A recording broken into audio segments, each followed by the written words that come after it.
बिस्मिल्लाहिर्रहमानिर्रहीम। अस्सलाम वालेकुम डियर फर्स्ट ईयर क्लास के स्टूडेंट आज के लेक्चर्स में हम यूनिट 1 करेंगे मैथमेटिक्स की और इसकी एक्सरसाइज 11.1 करेंगे। स्टूडेंट आपसे गुजारिश की जाती है कि मेरे चैनल्स को सब्सक्राइब करें, बेल आइकन को क्लिक करें, वीडियो को लाइक करें, शेयर करें। Thank you very much. Student आज के लेक्चर्स के हमारे पास जो आउटलाइंस है जिनके बारे में हमने अपने कंसेप्ट क्लियर करने हैं उनको मैंने आपके सामने यहाँ पे लिखा है। तो सबसे पहले हमने यहाँ पे ये देखना है कि प्रॉपर्टीज ऑफ रियल नंबर्स क्या होती हैं। तो सबसे पहले हमारे पास जो टॉपिक होगा वो ये होगा कि प्रॉपर्टीज ऑफ रियल नंबर्स कैसे डिफाइन की जाएंगी और ये क्या क्या होंगी। सेकंड हमारे पास जो टॉपिक होगा वो होगा प्रॉपर्टीज ऑफ इक्वलिटी, क्या क्या होती हैं, कौन सी प्रॉपर्टीज होती हैं इक्वलिटी की। तो ये हमारे पास सेकंड टॉपिक होगा। थर्ड जो हमारे पास टॉपिक है वो ये है कि प्रॉपर्टीज ऑफ इनइक्वालिटीज कौन सी होती हैं, इनको हम एक्सप्लेन करेंगे। और इसके बाद जो फोर्थ टॉपिक है वो है गोल्डन लॉ ऑफ फ्रैक्शंस क्या होता है। तो ये हमारे पास फोर्थ टॉपिक होगा। तो आज हम इन चार टॉपिक्स को क्लियर करेंगे और इसके बाद हम एक्सरसाइज 11.1 के क्वेश्चंस करेंगे। स्टूडेंट लास्ट लेक्चर्स में मैंने आप लोगों को नंबर सिस्टम जो एक्चुअली जो यूनिट 1 है मैथ का वो नंबर सिस्टम के बारे में है। तो लास्ट लेक्चर्स में मैंने आप लोगों को जो रैशनल नंबर्स और इररेशनल नंबर्स तक करवा दिया था नंबर सिस्टम में। तो लास्ट लेक्चर्स में हमने जो नंबर सिस्टम की पहली जो टाइप होती है वो होती है नेचुरल नंबर्स। तो वहां पे ये देखा था नेचुरल नंबर्स कौन से होते हैं, जो 1 से स्टार्ट होते हैं उनको हम नेचुरल नंबर्स कहते हैं, जैसे 1 2 3 4 एंड सो ऑन। इसके बाद जो नेक्स्ट नंबर सिस्टम है वो होल नंबर्स है जो 0 से स्टार्ट होते हैं, जिनको हम कैपिटल W के साथ रिप्रेजेंट करते हैं। और इसके बाद जो नंबर सिस्टम है वो सेट ऑफ इंटीजर्स है। और इसके बाद जो नंबर सिस्टम है वो रैशनल नंबर और इररेशनल नंबर्स हैं।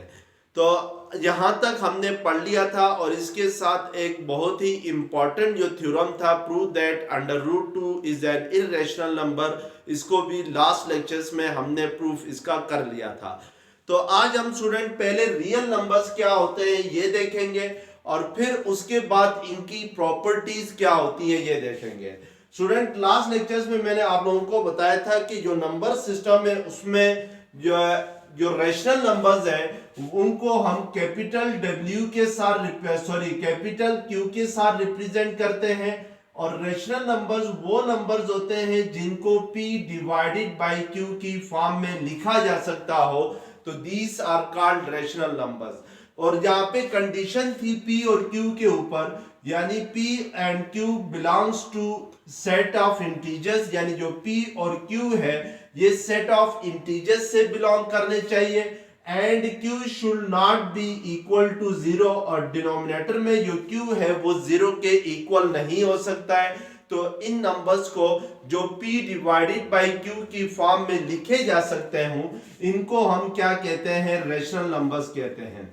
जैसे फॉर एग्जांपल 3/5 है, 1/2 है, 100 है, -3 है। These are all rational numbers. ये सारे के सारे क्या है, रैशनल नंबर्स हैं।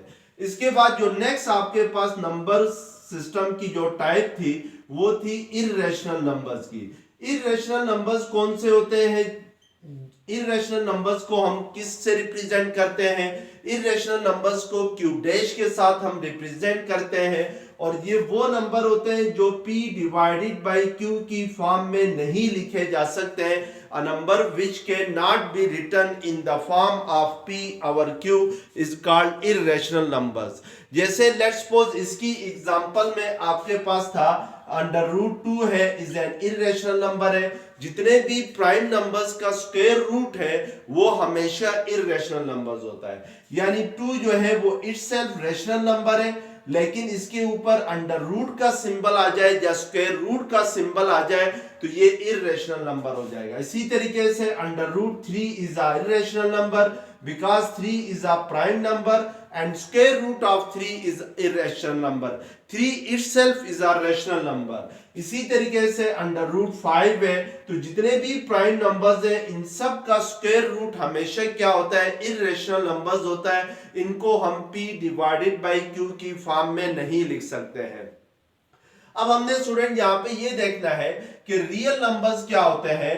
तो रियल नंबर्स जो होते हैं उनकी रियल नंबर्स को हम रिप्रेजेंट करते हैं कैपिटल आर से, और ये जो इररेशनल नंबर और रेशनल नंबर्स की जो यूनियन है, यानी इररेशनल नंबर्स को हम कैपिटल क्यू से रिप्रेजेंट करते हैं, रेशनल नंबर्स को हम कैपिटल क्यू डैश से रिप्रेजेंट करते हैं. अगर इन दोनों नंबर सिस्टम की मैंने यूनियन लेनी हो तो वो क्या कहलाएगी, वो रियल नंबर्स कहलाएगी. इट मींस के रियल नंबर्स की डेफिनेशन होगी कि the union of rational number and irrational number is called real numbers. Real numbers को हम कैपिटल आर के साथ रिप्रेजेंट करते हैं. लेट्स सपोज अगर मैं एक लाइन लेता हूं और इस लाइन के इस पॉइंट को मैं जीरो कहूं, तो जीरो के राइट साइड पे जो इंटीजर्स होंगे वो पॉजिटिव नंबर होंगे, और जीरो से लेफ्ट साइड पे जो नंबर्स होंगे वो कौन से होंगे, नेगेटिव नंबर होंगे. और ये जो पॉजिटिव नंबर्स हैं ये अप टू इंफिनिटी तक है, और जो नेगेटिव नंबर है वो डाउनवर्ड कहां तक है, माइनस इंफिनिटी तक है. अब स्टूडेंट ये जो हमें नजर आ रहे हैं, ये जो लाइन के ऊपर जो नंबर नजर आ रहे हैं ये सारे रेशनल नंबर्स हैं. तो इट मींस के ये आपके पास क्या होंगे, इररेशनल वो रियल नंबर्स होंगे. इसी तरीके से 1 और 2 में लेट्स सपोज दो नंबर कंसीडर करता हूं. एक नंबर को 1 लेता हूं और दूसरे को 2 लेता हूं, तो 1 और 2 के दरमियान भी इन्फिनिट मैनी नंबर्स हैं.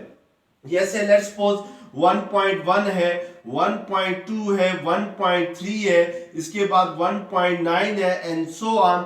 These are all numbers which lie between 1 and 2. इसका मतलब है कि 1 और 2 के दरमियान इन्फिनिट मैनी नंबर्स हैं. बिल्कुल सेम इसी तरीके से 2 और 3 के दरमियान भी इन्फिनिट मैनी नंबर्स है. इसी तरीके से 3 और 4 के दरमियान भी इन्फिनिट मैनी नंबर्स है. इसका मतलब है कि between any two integers there are infinite many numbers. उन नंबर्स में से कुछ नंबर जो है वो आपके पास रेशनल नंबर होते हैं, कुछ नंबर जो होते हैं वो आपके पास इररेशनल नंबर होते हैं. जैसे मैं लेट्स सपोज अंडर रूट 2 लेता हूं, तो अंडर रूट 2 को अगर हम लोग कंसीडर करें तो अंडर रूट 2 इक्वल होता है 1 पॉइंट समथिंग के इक्वल होता है. लेट्स सपोज 1.13 के इक्वल होता है. तो इट मींस के अंडर रूट 2 लाई करेगा इन बिटवीन 1 एंड 2. इसी तरीके से अंडर रूट 5 लाई करेगा बिटवीन 2 एंड 3. तो ये सारे के सारे क्या होंगे, इररेशनल नंबर होंगे. तो इसका मतलब है कि अगर मैं इस नंबर लाइन के ऊपर जितने भी नंबर्स हैं सबको अगर मिला के कोई एक नाम दे दूं तो वो क्या होगा, रियल नंबर्स होगा. तो इस बेस पे हम इस नंबर लाइन को क्या कहते हैं, रियल लाइन भी कहते हैं, क्योंकि इस लाइन का हर पॉइंट किसी न किसी रियल नंबर को करस्पॉन्ड कर रहा होता है, यानी किसी न किसी रियल नंबर्स को क्या कर रहा होता है, रिप्रेजेंट कर रहा होता है. तो इट मींस के रियल नंबर्स क्या होते हैं, रियल नंबर्स होते हैं union of rational and irrational number is called real number. अब आपने यहाँ पे एक बात याद रखनी है स्टूडेंट कि जो आपके पास जो बेसिक नंबर सिस्टम है जिनको हम काउंटिंग नंबर्स भी कहते हैं, दैट आर नेचुरल नंबर्स. हमेशा याद रखें कि जो नेचुरल नंबर्स हैं वो सबसेट होते हैं किसके, वो होल नंबर्स के सबसेट होते हैं, यानी हर नेचुरल नंबर होल नंबर से बिलोंग कर रहा होता है. इसी तरीके से होल नंबर सबसेट होते हैं किसके, होल नंबर सबसेट होते हैं सेट ऑफ इंटीजर्स के, यानी हर whole number set of integer से बिलोंग कर रहा होता है. इसी तरीके से इंटीजर सबसेट होता है सेट ऑफ रेशनल नंबर के, यानी हर इंटीजर एक रेशनल नंबर भी कहलाएगा. इसी तरीके से रेशनल नंबर सबसेट होता है किसके, रियल नंबर के, क्योंकि हर रेशनल नंबर एक रियल नंबर होगा. और रियल नंबर जो होते हैं वो क्या होते हैं, वो union of rational and irrational numbers होते हैं. तो इसका मतलब है कि यहाँ पर हमारे पास जो सबसे बड़ा नंबर सिस्टम है, इससे भी अगला एक नंबर सिस्टम है, वो आप नेक्स्ट एक्सरसाइज में पढ़ेंगे. वो क्या है, कॉम्प्लेक्स नंबर है. तो कॉम्प्लेक्स नंबर्स की एक टाइप होगी किसकी, कॉम्प्लेक्स नंबर की टाइप है रियल नंबर, और रियल नंबर्स के आगे दो टाइप्स है। रियल नंबर्स की आगे दो टाइप्स कौन सी है? एक आपके पास रैशनल नंबर है, दूसरी आपके पास क्या है? इररेशनल नंबर्स है। यानी रैशनल नंबर्स को हम कैपिटल क्यू से रिप्रेजेंट करते हैं, इररेशनल नंबर्स को हम किससे रिप्रेजेंट करते हैं? कैपिटल क्यू डैश से रिप्रेजेंट करते हैं। तो इररेशनल नंबर्स की आगे मजीद कोई टाइप नहीं होती है, और रेशनल नंबर्स की जो आगे जो टाइप होती है वो उसमें आपके पास सेट ऑफ इंटीजर्स आते हैं, यानी 0 plus minus 1 plus minus 2 plus minus 3 and so on. Integers की आगे टाइप है whole numbers. Whole numbers equal होते हैं 0 1 2 3 एंड सो ऑन। इसकी आगे टाइप है आपके पास set of natural number. Natural numbers वो होते हैं जो आपके पास 1 से स्टार्ट हो, इनको in other words counting number भी कहा जाता है, क्योंकि ये हम काउंटिंग में भी यूज करते हैं। तो इस तरीके से ये क्या होती है? नंबर सिस्टम की डिवीजन होती है।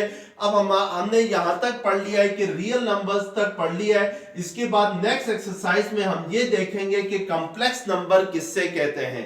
तो अब स्टूडेंट हम यहाँ पर प्रॉपर्टीज ऑफ रियल नंबर पढ़ रहे हैं। तो पहले हम यहाँ पे प्रॉपर्टीज ऑफ रियल नंबर पढ़ेंगे, और इसके बाद properties of equality in real numbers क्या होती है ये देखेंगे। थर्ड टॉपिक हमारे पास होगा प्रॉपर्टीज ऑफ इनइक्वालिटीज क्या होती है। तो सबसे पहले हम यहाँ पे देखते हैं कि प्रॉपर्टीज ऑफ रियल नंबर कौन कौन सी होती है।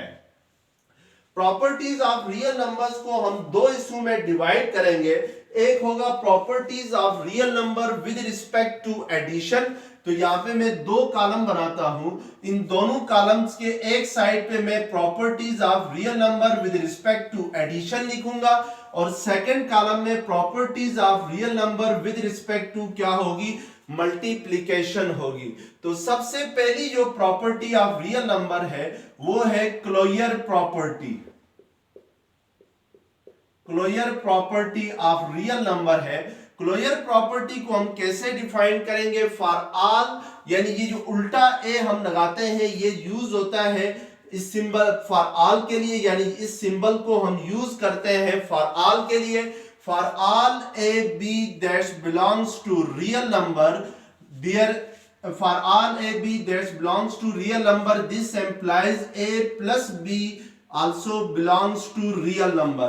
यानी इसका मतलब यह है कि दो रियल नंबर्स का सम भी हमेशा क्या होगा? एक रियल नंबर ही होगा।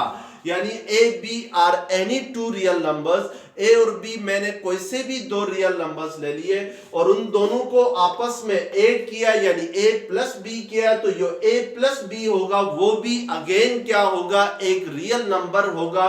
This is called closure property of real number. तो जैसे लेट्स सपोज अगर आपके पास एग्जांपल है 100 एंड 200 आर रियल नंबर्स, यानी 100 भी रियल नंबर है, 200 भी रियल नंबर है। अगर मैं 100 प्लस 200 करता हूं तो क्या आता है? 300 आता है। तो 300 भी क्या होगा? एक रियल नंबर ही होगा। तो this is called closure property of real number with respect to addition होगा, क्योंकि हमने यहां पे a प्लस बी किया है। अब इसी को अगर हम विद रिस्पेक्ट टू मल्टीप्लिकेशन भी करें तो मैं इसको इस तरीके से डिफाइन करूंगा। For all A B that's belongs to real number, a into b also belongs to क्या होगा? रियल नंबर होगा। इसका मतलब यह है कि दो रियल नंबर्स का प्रोडक्ट भी क्या होता है? एक रियल नंबर ही होता है।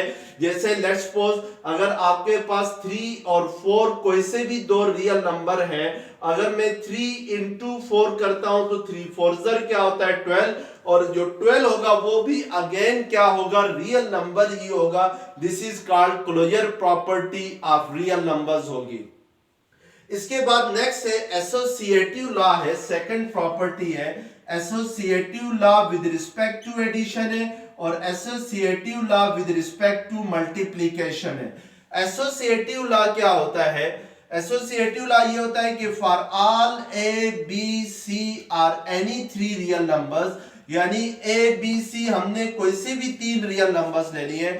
अगर मैं a प्लस बी करूं यानी फर्स्ट 2 नंबर्स को पहले ऐड करूं, इन दोनों का जो एडिशन आएगा उसको c के साथ ऐड करूं, या पहले मैं b प्लस सी करूं यानी लास्ट 2 नंबर्स को पहले ऐड करूं b और c को, और इन दोनों का जो एडिशन आएगा उसको फर्स्ट नंबर के साथ ऐड करूं, तो इससे कोई फर्क नहीं पड़ता है। This is called associative law of addition होगा। बिल्कुल सेम इसी तरीके से एसोसिएटिव लॉ ऑफ मल्टीप्लिकेशन क्या होगा कि मैं अगर a इंटू बी करूं और a और b के प्रोडक्ट को c के साथ मल्टीप्लाई करूं, या पहले b इंटू सी करूं और b और c के प्रोडक्ट को a के साथ मल्टीप्लाई करूं, तो आपके पास लेफ्ट हैंड साइड क्या होगी, राइट हैंड साइड के इक्वल आ जाएगी। तो this is called associative law of multiplication होगा। ये आपके पास क्या होगा, एसोसिएटिव लॉ ऑफ मल्टीप्लिकेशन आ जाएगा। इसके बाद जो नेक्स्ट प्रॉपर्टी है that is called commutative law, यानी उसको हम क्या कहेंगे, कम्यूटेटिव लॉ कहेंगे। तो कम्यूटेटिव लॉ ऑफ एडिशन क्या होता है और कम्यूटेटिव लॉ ऑफ मल्टीप्लिकेशन क्या होता है, हमने ये चेक करना है। नेक्स्ट हमारे पास थर्ड प्रॉपर्टी होगी कम्यूटेटिव लॉ की। कम्यूटेटिव लॉ, कम्यूटेटिव लॉ क्या होता है कि for all A B that's belongs to real number, A और बी कोई से भी 2 रियल नंबर्स हैं, मैं अगर a प्लस बी करूं तो ये इक्वल होगा किसके, b प्लस a के। तो this is called commutative law of addition होगा। जैसे लेट्स सपोज 5 और 9 कोई से भी 2 रियल नंबर है, मैं 5 प्लस 9 करूं या 9 प्लस 5 करूं, तो आंसर दोनों सूरतों में क्या आएगा, सेम आएगा। तो 5 प्लस 9 क्या होता है, 14 होता है, 9 प्लस 5 क्या होता है, 14 होता है। बिल्कुल इसी तरीके से कोई से भी 2 रियल नंबर हो, let's suppose a and b are any 2 real numbers, मैं अगर a इंटू बी करूं या b इंटू a करूं तो इससे कोई फर्क नहीं पड़ता है, यानी प्रोडक्ट में ऑर्डर जो होता है वो इंपॉर्टेंट नहीं होता है। ऑर्डर मींस के आप a को पहले लिखें b को बाद में लिखें तो इससे आंसर के ऊपर कोई फर्क नहीं पड़ेगा, या b को पहले लिखें a को बाद में लिखें, तो दोनों सूरतों में जो प्रोडक्ट आएगा वो क्या आ जाएगा, वो सेम आएगा। जैसे 5 9 ज़र 45 होता है तो 9 5 ज़र भी क्या होता है, 45 होता है। तो इसका मतलब यह होता है कि रियल नंबर्स के अंदर कम्यूटेटिव लॉ ऑफ एडिशन और कम्यूटेटिव लॉ ऑफ मल्टीप्लिकेशन जो है वो सेटिस्फाई कर जाता है। नेक्स्ट हमने जो देखनी है वो प्रॉपर्टी है, वो है एडिटिव आइडेंटिटी है और मल्टीप्लिकेटिव आइडेंटिटी है। जो fourth property of real number होगी that is with respect to addition, वो होगी एडिटिव आइडेंटिटी। एडिटिव आइडेंटिटी को कैसे डिफाइन करेंगे कि for all at that's belongs to real number there exist, ये जो सिंबल है स्टूडेंट ये किस चीज के लिए यूज होता है, देयर एग्जिस्ट के लिए यूज होता है। This symbol is used for there exist. तो there exist 0 that belongs to real number such that a plus 0 करूं या 0 plus a करूं तो क्या आता है, a ही आता है। तो this is then 0 is called additive identity, यानी जो 0 होगा वो क्या कहलाएगा, additive identity कहलाएगा। तो this is identity property of real number with respect to addition। इसका मतलब यह है स्टूडेंट कि जितने भी रियल नंबर्स हैं, for all at that's belongs to real number there exist 0 that's belongs to real number. उन सब रियल नंबर्स के अंदर, उन सब रियल नंबर्स के लिए रियल नंबर के अंदर ही एक ऐसा नंबर है 0 जो कि किससे बिलोंग करता है, रियल नंबर से बिलोंग करता है। और उस 0 की ये प्रॉपर्टी है कि उसको किसी भी रियल नंबर के साथ ऐड करें तो वो रियल नंबर चेंज नहीं होता है। जैसे हम लोग 0 को a के साथ ऐड करें यानी a प्लस 0 करें या 0 प्लस a करें तो a ही रहता है। जैसे 9 प्लस 0 करूं तो क्या आएगा, 9 ही आएगा, या 0 प्लस 9 करूं तो क्या आएगा, 9 ही आएगा। इसका मतलब है कि 0 एक ऐसा रियल नंबर है जिसको किसी भी रियल नंबर के साथ अगर हम ऐड करें तो उस रियल नंबर की आइडेंटिटी जो है वो चेंज नहीं होगी। आइडेंटिटी कहते हैं पहचान को, यानी लेट्स सपोज 9 है, 9 के साथ अगर 0 ऐड करता हूं तो फिर 9 की जो आइडेंटिटी है वो चेंज नहीं होती है। तो इस बेस पे हम कहेंगे कि 0 is an additive identity of in real numbers, यानी जो 0 होगा वो एडिटिव आइडेंटिटी होगी रियल नंबर्स के अंदर। लेट्स सपोज अगर मैं 9 के साथ 1 ऐड कर लेता हूं तो इससे क्या होगा कि 9 की आइडेंटिटी भी चेंज हो जाएगी, 1 की आइडेंटिटी भी चेंज होगी। 9 प्लस 1 क्या होता है, 10 होता है, या 1 प्लस 9 क्या होता है, 10 होता है। तो इस मींस के 1 को 9 के साथ ऐड करने से 9 की जो आइडेंटिटी है, जो पहचान है, वो चेंज होती है। तो इस बेस पे हम कहेंगे कि 1 is not a additive identity. तो इट मींस कि 0 इज वाहिद नंबर है, यानी यूनिक नंबर है, which does not change the identity of real numbers when it is added to another real number। और ये बात भी याद रखें स्टूडेंट कि रियल नंबर्स के अंदर जो एडिटिव आइडेंटिटी होती है वो यूनिक होती है, क्योंकि 0 ही वाहिद नंबर है, यूनिक नंबर है, जिसको अगर किसी भी रियल नंबर के साथ ऐड करें तो उसकी आइडेंटिटी चेंज नहीं होती है। अब नेक्स्ट हमने यहां पे ये देखना है कि मल्टीप्लिकेटिव आइडेंटिटी क्या होगी। तो मल्टीप्लिकेटिव आइडेंटिटी के लिए मल्टीप्लिकेटिव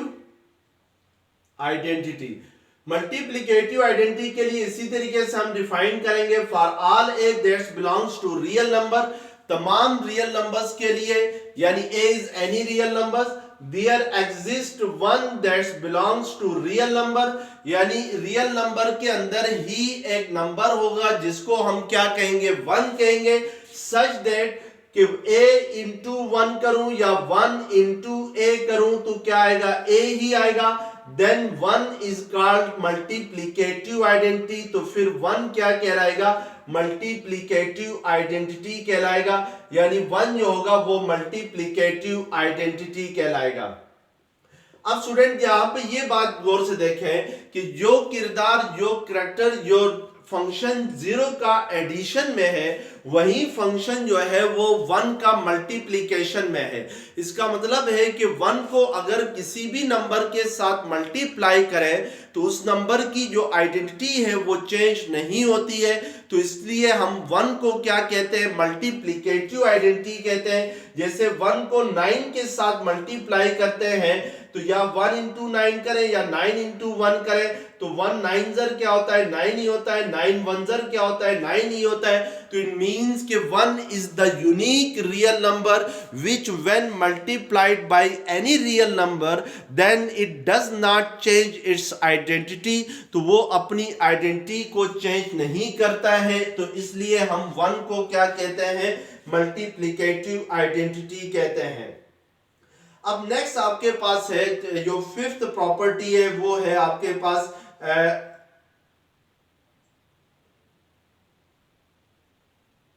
वो है क्लोजर लॉ ऑफ वो है distributive property. Distributive property of real numbers क्या होती है ये हमने यहां पर देखनी है। तो distributive property of real number ये होती है, या इसको जस्ट सिंपली हम क्या कहेंगे, डिस्ट्रीब्यूटिव लॉ कहेंगे। तो पहले हम डिस्ट्रीब्यूटिव लॉ ऑफ मल्टीप्लिकेशन, अवर इसके भी 2 टाइप्स होती हैं। फर्स्ट टाइप ये होता है डिस्ट्रीब्यूटिव लॉ ऑफ मल्टीप्लिकेशन।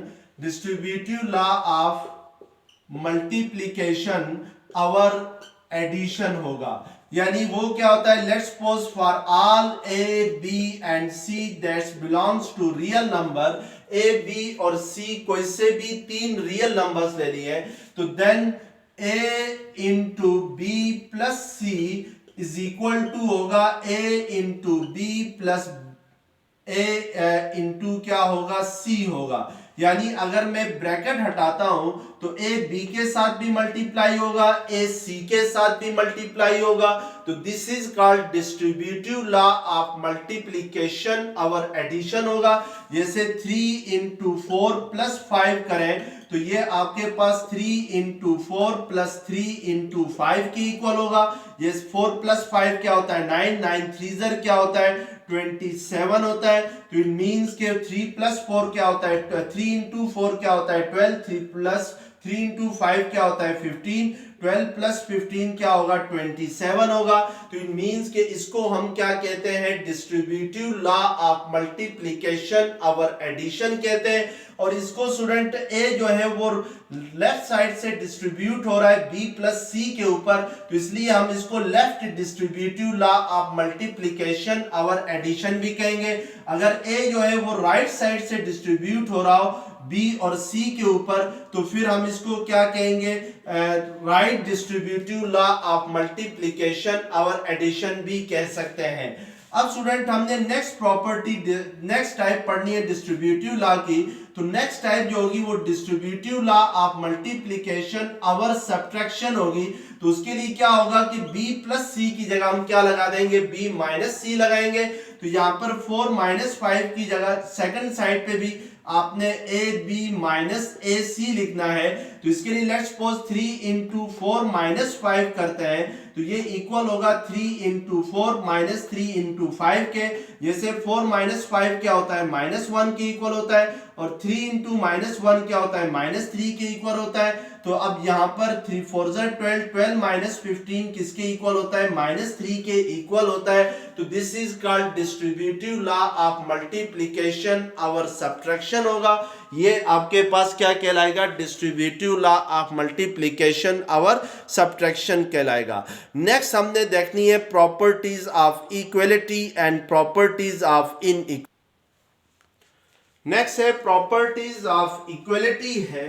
तो प्रॉपर्टीज ऑफ इक्वलिटी जो है कि स्टूडेंट अगर दो रियल नंबर्स के दरमियान इक्वल का साइन आ जाए तो हम इसको इक्वलिटी कहते हैं। यानी अगर दो रियल नंबर्स के दरमियान ये वाला साइन आ जाए तो उसको हम क्या कहते हैं इक्वलिटी कहते हैं, इक्वल कहते हैं। प्रॉपर्टीज ऑफ इक्वलिटी में जो सबसे पहली प्रॉपर्टी है that is called reflexive property, जिसको हम क्या कहते हैं रिफ्लेक्सिव प्रॉपर्टी कहते हैं सबसे पहली प्रॉपर्टी को। अब हम यहाँ पे ये देखेंगे कि रिफ्लेक्सिव प्रॉपर्टी क्या होती है। कि रिफ्लेक्सिव प्रॉपर्टी ये होती है कि for all A that's belongs to real number a is equal to a होगा। This is called reflexive property. यानी तमाम रियल नंबर्स के लिए ये बात दुरुस्त है कि अगर let's suppose a is any real number है तो फिर a जो होगा वो a के ही इक्वल होगा। इसका मतलब है कि हर रियल नंबर अपने आप के इक्वल होता है। तो this is called reflexive property. इसको हम क्या कहेंगे रिफ्लेक्सिव प्रॉपर्टी कहेंगे। अब सेकंड जो प्रॉपर्टी है वो है सिमेट्रिक प्रॉपर्टी। सिमेट्रिक प्रॉपर्टी क्या होती है इसको हम डिफाइन करते हैं। सिमेट्रिक प्रॉपर्टी के लिए लेट्स सपोज मैं कोई से भी दो रियल नंबर लेता हूं for all A B that's belongs to real number. यानी ए बी कोई से भी दो रियल नंबर्स हैं। मैं कहता हूं if a is equal to b होगा तो देन बी भी किसके इक्वल होगा ए के इक्वल होगा। यानी अगर ए बी के इक्वल है तो फिर बी भी क्या होगा ए के ही इक्वल होगा। तो this is called symmetric property of equality कहलाएगी। तो इसको हम क्या कहेंगे सिमेट्रिक प्रॉपर्टी ऑफ इक्वलिटी कहेंगे। इसी तरीके से थर्ड प्रॉपर्टी है ट्रांजिटिव प्रॉपर्टी है। थर्ड इक्वलिटी की प्रॉपर्टी कौन सी होगी ट्रांजिटिव प्रॉपर्टी होगी। ट्रांजिटिव प्रॉपर्टी को कैसे डिफाइन करेंगे कि for all A B c that's belongs to real number. यानी हम कोई से भी तीन रियल नंबर्स लेंगे और उसमें हम क्या करेंगे कि लेट्स सपोज हम ये कहते हैं कि a is equal to b है and b is equal to c है। यानी ये जो एंड का सिंबल है स्टूडेंट, इसको हम लोग मैथमेटिक्स के अंदर इस सिंबल के साथ रिप्रेजेंट करते हैं। तो इस एंड की जगह मैं ये वाला सिंबल भी यूज कर सकता हूं। यानी मैं ये कहूं कि if a equal to b हो, यानी a किसके इक्वल हो, b के इक्वल हो, and b is equal to किसके इक्वल हो, c के इक्वल हो, तो दिस एम्प्लाइज दैट, ये जो सिंबल है ये किस चीज के लिए यूज होता है, दिस एम्प्लाइज दैट के लिए यूज होता है। तो this implies that a equal to क्या होगा, c के इक्वल होगा, क्योंकि a b के इक्वल है और b किसके इक्वल है, c के इक्वल है। तो इट मींस के a b फिर किसके इक्वल होगा, c के ही इक्वल होगा। तो this is called transitive property of equality होगी। तो ये आपके पास ट्रांजिटिव प्रॉपर्टी ऑफ इक्वलिटी थी। अब फोर्थ जो प्रॉपर्टी है वो है एडिटिव प्रॉपर्टी ऑफ इक्वलिटी है। यानी एडिटिव प्रॉपर्टी ऑफ इक्वलिटी को हम कैसे डिफाइन करेंगे, इसके लिए भी कोई से भी तीन रियल नंबर लेंगे। Let's suppose a b c are any three real number, यानी for all a b c that's belongs to real number. अगर मैं ये कहूं कि if a is equal to b, यानी a किसके इक्वल हो, b के इक्वल हो, तो देन a प्लस c भी किसके इक्वल होगा, b प्लस सी के, sorry a plus c equal होगा किसके, b प्लस सी के। इसका मतलब यह है कि अगर a b के इक्वल है तो फिर इसके दोनों साइड पे, यानी लेफ्ट हैंड साइड और राइट हैंड साइड पे सेम नंबर ऐड करने से इक्वलिटी चेंज नहीं होगी। जैसे लेट्स सपोज अगर मैं कहता हूं 3 इक्वल टू 3 है, a की जगह भी 3 है, b की जगह भी 3 है, अगर मैं दोनों साइड पे 5 ऐड करता हूं तो इससे इक्वलिटी चेंज नहीं होगी। 3 प्लस 5 क्या होगा, 8 होगा, तो 8 भी 8 के इक्वल होता है। लेकिन अगर इस इनइक्वलिटी के दोनों साइड पे मैं डिफरेंट नंबर ऐड करता हूं, लेफ्ट हैंड साइड पे मैं लेट्स सपोज 5 ऐड करता हूं, राइट हैंड साइड पे मैं 4 ऐड करता हूं, तो अब 3 प्लस 5 क्या होगा, 8 होगा, 3 प्लस 4 क्या होगा, 7 होगा। 8 is equal to 7, it is not true, ये क्या होगा, ट्रू नहीं होगा।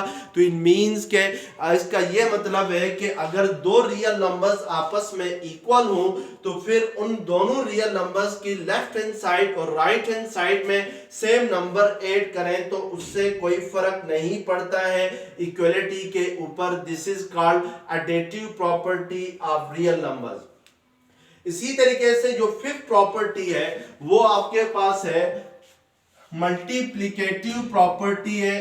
मल्टीप्लिकेटिव प्रॉपर्टी ऑफ इक्वलिटी क्या होती है आपने ये देखना है। फिफ्थ प्रॉपर्टी क्या है, मल्टीप्लिकेटिव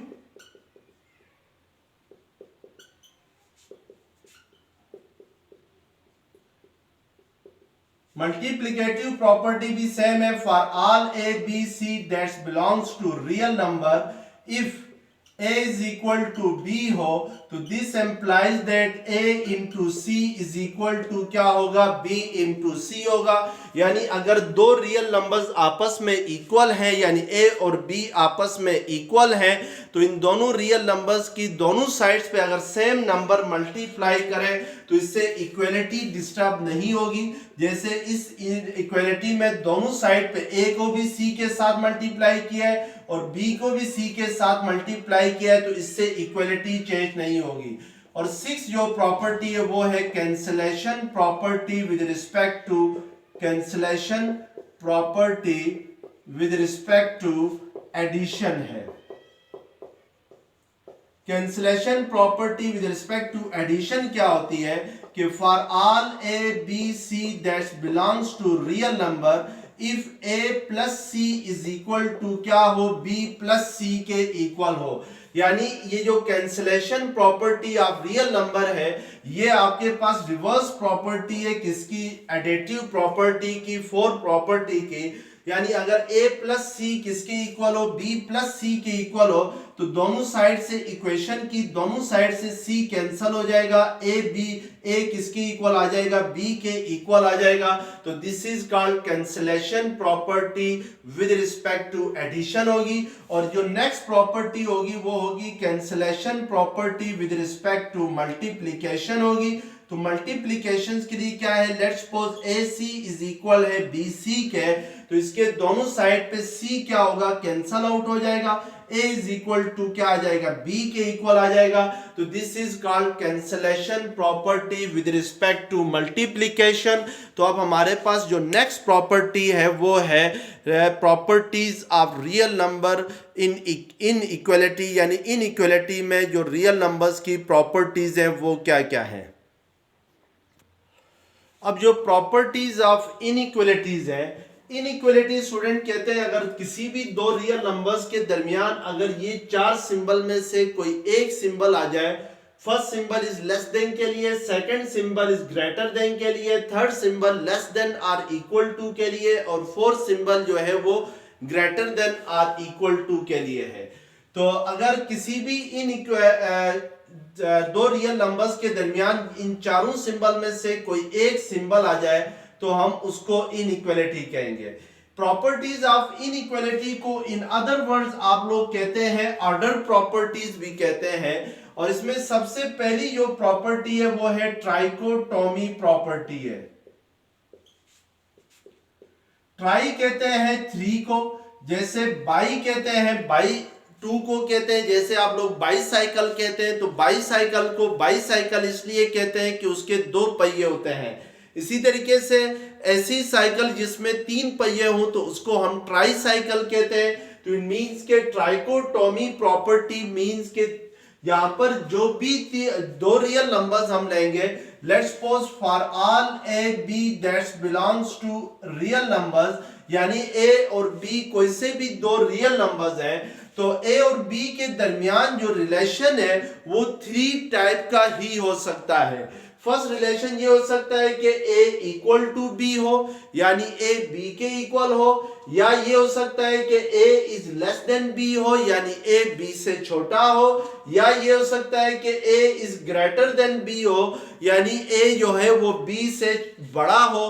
तो इन तीनों रिलेशंस के अलावा कोई फोर्थ रिलेशंस नहीं पाया जाएगा। दो रियल नंबर्स के दरमियान ये 3 रिलेशन ही पॉसिबल है। तो इसलिए हम इसको क्या कहते हैं, trichotomy property of inequality of real numbers कहते हैं। इसके बाद है नेक्स्ट है ट्रांजिटिव प्रॉपर्टी है। ट्रांजिटिव प्रॉपर्टी ऑफ इनइक्वालिटी क्या होती है? ट्रांजिटिव प्रॉपर्टी ऑफ इनइक्वालिटी के लिए आपने कोई से भी दो रियल नंबर्स लेने हैं। For all A B that's belongs to a real number, यानी ए और बी कोई से भी 3 रियल नंबर्स लेने हैं। For all A b and C are any 3 real numbers, A, B and C are any 3 real numbers.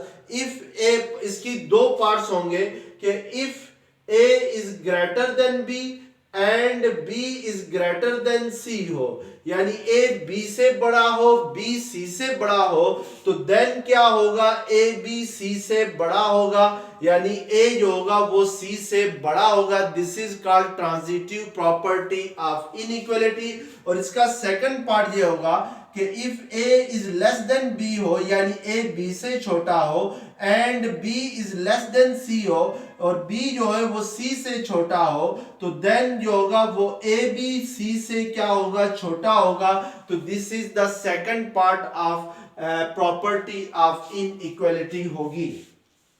इसी तरीके से नेक्स्ट जो प्रॉपर्टी ऑफ इनइक्वालिटी है that is called additive property, यानी जो एडिटिव प्रॉपर्टी है वो है एडिटिव प्रॉपर्टी ऑफ इनइक्वालिटी क्या होगी, इसको हम जरा चेक करते हैं। एडिटिव प्रॉपर्टी ऑफ इनइक्वालिटी के लिए आपने कोई से भी 3 रियल नंबर्स लेने। Let A B C are any 3 real numbers, A B और सी कोई से भी 3 रियल नंबर्स हैं।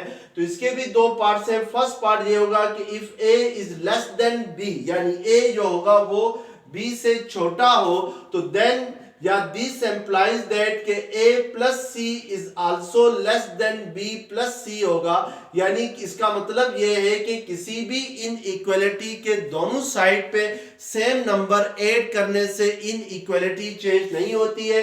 जैसे 3 इज लेस देन 4 है, अगर मैं इस इनइक्वालिटी के दोनों साइड पे 6 को ऐड करता हूं, यानी 3 के साथ भी 6 ऐड करता हूं, 4 के साथ भी 6 ऐड करता हूं, तो 3 प्लस 6 9 होगा, 4 प्लस 6 क्या होगा 10 होगा। 9 is less then 10, it is true, यानी ये बात सही है। लेकिन अगर मैं दोनों साइड पे डिफरेंट नंबर ऐड करता हूं, लेफ्ट साइड पे मैं 1 ऐड करता हूं, राइट हैंड साइड पे मैं 6 ऐड करता हूं, तो 9 इज लेस देन 4 प्लस 1 क्या होगा 5, इट इज फॉल्स। यानी इसका मतलब है कि किसी भी इनइक्वालिटी के दोनों साइड पे सेम नंबर ऐड करने से इनइक्वालिटी चेंज नहीं होती है। इसी तरीके से इसका सेकंड पार्ट ये है कि if a is greater than b हो तो then a plus c is greater than क्या होगा b प्लस c होगा। यानी अगर a b से बड़ा है तो फिर इस इनइक्वालिटी के दोनों साइड पे c को ऐड करने से कोई फर्क नहीं पड़ता है इनइक्वालिटी पे। थर्ड जो प्रॉपर्टी है that is called multiplicative property of inequality होगी। मल्टीप्लिकेटिव प्रॉपर्टी ऑफ इनइक्वालिटी को हम दो हिस्सों में डिवाइड करेंगे। फर्स्ट पार्ट ए लेंगे, for all A B c that's belongs to real number, and यहां पे एक कंडीशन लगाएंगे कि and c is greater than 0। शर्त ये लगाएंगे कि जो थर्ड नंबर लिया है c ये क्या हो ग्रेटर देन 0 हो, तो देन क्या होगा कि इसके पार्ट ए के दो पार्ट्स होंगे कि if a is less than b हो तो then ac is less than क्या होगा bc होगा। और सेकंड पार्ट ये होगा कि if a is greater than b हो तो then ac is greater than क्या होगा bc होगा। यानी किसी भी इनइक्वालिटी के दोनों साइड पे c को मल्टीप्लाई करने से where c is greater than 0, greater than 0 means कि c इज पॉजिटिव, तो इसका मतलब है कि किसी भी इनइक्वालिटी के दोनों साइड पे किसी पॉजिटिव नंबर को मल्टीप्लाई करने से इनइक्वालिटी चेंज नहीं होती है।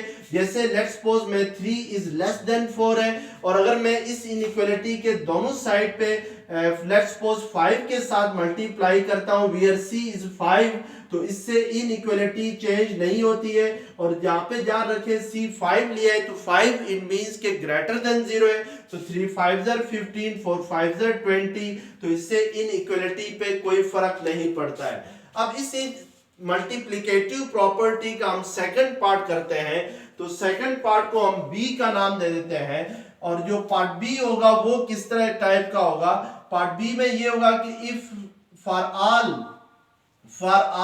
a b c that's belongs to real number, और साथ यहाँ पे कंडीशन ये लगानी है कि c इज लेस देन 0, यानी c कोई नेगेटिव नंबर होना चाहिए। तो देन इसका पार्ट 1 होगा कि if a is less than b होगा तो then ac is greater than क्या होगा bc होगा। तो इसका मतलब यह है कि किसी भी इनइक्वालिटी के दोनों साइड पे नेगेटिव नंबर मल्टीप्लाई करने से इनइक्वालिटी क्या हो जाती है चेंज हो जाती है। जैसे लेट्स सपोज अगर आपके पास हम लोग c लेते हैं, मैं let's suppose 3 is less then 4, a की जगह 3 है, b की जगह 4 है, और c में लेट्स सपोज जहां पे क्या लेता हूं -5 लेता हूं, तो इस इनइक्वालिटी के दोनों साइड पे अगर मैं -5 से मल्टीप्लाई करूं तो ये 3 5 are 15 -15 इज लेस देन -20 होगा। Is it true? नो, क्योंकि -15 जो है वो -20 से छोटा नहीं है बल्कि बड़ा है। अब इनइक्वालिटी क्या हो जाएगी चेंज हो जाएगी, यानी लेस देन से किसमें चेंज हो जाएगी ग्रेटर देन में चेंज हो जाएगी। तो इसका मतलब है कि किसी भी इनइक्वालिटी के दोनों साइड पे नेगेटिव नंबर मल्टीप्लाई करने से उससे इनइक्वालिटी क्या हो जाती है चेंज हो जाती है। तो इसका मतलब है सेकंड पार्ट इसका ये होगा कि if a is greater than b हो तो then ac is less than क्या होगा bc होगा, यानी इनइक्वालिटी क्या हो जाएगी चेंज हो जाएगी। जहां पर हमने कंडीशन ये लगाई है कि c इज लेस देन 0, यानी जो c है वो क्या है लेस देन 0 हो। अब लास्ट हमारे पास जो टॉपिक था वो ये था कि गोल्डन लॉ ऑफ फ्रैक्शन क्या होता है। तो गोल्डन लॉ ऑफ फ्रैक्शन ये होता है स्टूडेंट के अगर किसी फ्रैक्शन के डिनोमिनेटर और नोमिनेटर से सेम नंबर मल्टीप्लाई करने से फ्रैक्शन चेंज नहीं होती है। जैसे let's suppose golden law of fraction इसको कहते हैं, golden law of fraction. Golden law of fraction क्या होता है कि for all A b and c that's belongs to real number if a divided by b हो। अब ए यहाँ पे नोमिनेटर है, बी डिनोमिनेटर है। अगर मैं इस नोमिनेटर और डिनोमिनेटर को सेम नंबर से मल्टीप्लाई करता हूं तो इससे फ्रैक्शन पे कोई असर नहीं पड़ेगा, फ्रैक्शन चेंज नहीं होगी। This is called golden law of fraction. जैसे लेट्स सपोज 3 डिवाइडेड बाय 4 है, अगर मैं 3 को भी 5 से मल्टीप्लाई करता हूं, 4 को भी 5 से मल्टीप्लाई करता हूं तो 3 5 ज़र क्या होता है 15, 4 5 ज़र क्या होता है 20 होता है। अब अगर इसको मजीद अगर हम दोबारा इसको सिंपलेस्ट फॉर्म में लिखें तो 3 5 3 ज़र 15, 5 4 ज़र 20, तो ये अगेन क्या आता है 3/4 के ही इक्वल रहता है। तो इसका मतलब है कि किसी भी फ्रैक्शन को नोमिनेटर और डिनोमिनेटर को सेम नंबर से मल्टीप्लाई करने से फ्रैक्शन चेंज नहीं होगी। या इन अदर वर्ड्स आप कह सकते हैं कि अगर लेट्स सपोज नोमिनेटर और डिनोमिनेटर में कोई कॉमन फैक्टर है तो उसको कैंसिल करने से फ्रैक्शन चेंज नहीं होती है। तो इसको हम क्या कहते हैं, गोल्डन लॉ ऑफ फ्रैक्शन कहते हैं। अब हम इन प्रॉपर्टीज का यूज करते हुए एक्सरसाइज करते हैं। अब क्वेश्चन नंबर 1 है, which of the following set have closure property with respect to addition and multiplication। आपने ये बताना है कि इनमें से कौन से सेट जो है वो closure property with respect to addition और मल्टीप्लिकेशन को सेटिस्फाई करते हैं। तो पहले हम पार्ट 1 लेते हैं। तो पार्ट 1 में हमारे पास सेट है 0। अब हमने ये चेक करना है कि closure property with respect to addition ये सेटिस्फाई कर रहा है कि नहीं कर रहा है। Closure property with respect to addition क्या होती थी कि कोई भी सेट जो है वो closure property with respect to additions को सेटिस्फाई करता है अगर उसमें जितने भी एलिमेंट्स हैं सबको लेके उनका आपस में सम करें तो उसका सम जो है वो उसी सेट्स के अंदर आ जाए। अब इस सेट में एक ही एलिमेंट है 0, 0 को अगर 0 में ऐड करते हैं तो क्या आएगा 0 आएगा, और 0 जो है वो बिलोंग करता है सेट्स के साथ, तो हम कहेंगे yes it is closed with respect to addition. अब इसी तरीके से closure property with respect to multiplication करेंगे।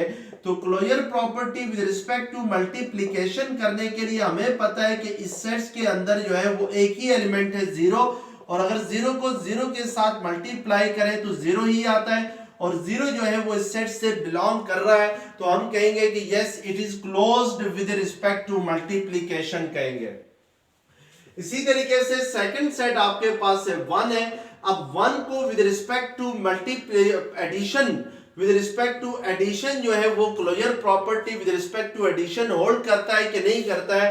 तो हम इस सेट को देखेंगे, सेट्स में कितने एलिमेंट्स है, एक ही एलिमेंट है 1, और उस 1 को 1 में ऐड करते हैं तो क्या आता है 2 आता है। 2 जो है वो इस सेट से बिलोंग नहीं कर रहा है, तो इट मींस कि ये does not hold closure property with respect to addition होगा, यानी ये जो है ये closure property with respect to addition hold नहीं करता है। तो इट मींस कि हम लिख सकते हैं कि does not hold with closure property with respect to, या इसको लिखेंगे it does not closed, it does not closed with respect to addition, यानी एडिशन के लिहाज से जो क्लोजर प्रॉपर्टी होल्ड नहीं करता है। अब मल्टीप्लिकेशन के लिहाज से देखते हैं तो 1 into 1 करते हैं तो क्या आता है, प्रोडक्ट 1 ही आता है, और 1 जो है वो इस सेट से बिलोंग करता है। तो इट मींस कि ये closure property with respect to multiplication क्या है, होल्ड कर रहा है, यानी हम लिखेंगे कि it is closed with respect to multiplication but not closed with respect to addition होगा। अब जो थर्ड आपके पास सेट है वो है 0 and -1 है।